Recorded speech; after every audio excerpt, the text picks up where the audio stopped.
Here's my 2013 Yamaha WR450. I'm going to be switching out the stock exhaust for the GYTR Exhaust competition ECU and the programmer and throttle stop.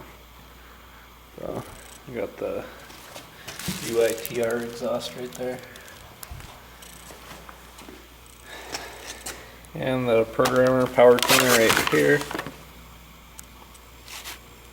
And I got the ECU right here.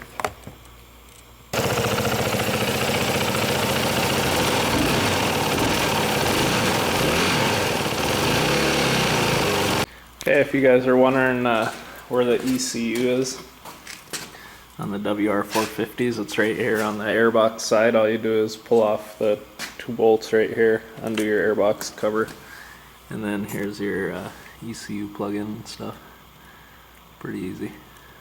So just switch that out for the performance ECU, and then once my exhaust cools down a little more, then I'll take off the rest of the exhaust.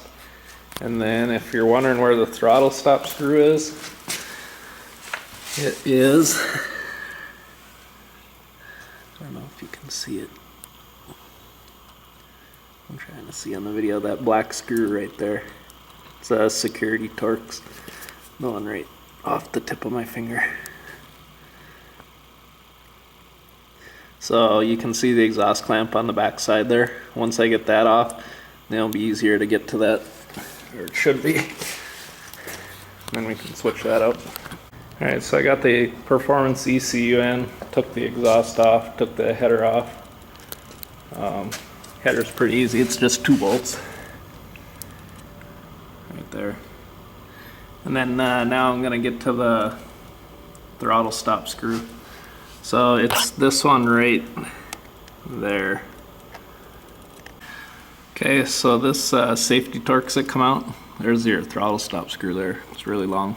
This is actually a T25, not a T27 like I read online. This was a T25, and this bike's a 2013.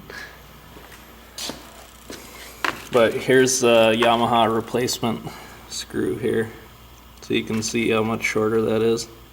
It's way shorter. And this isn't a Torx set either, it's just a standard Allen wrench. So, alright, hope that helps you guys out. I'm going to get this put in, get the exhaust button back up. Alright, got the new exhaust on there. GYTR, got the throttle stop switched out. And I got the ECU in there. And I haven't started it yet.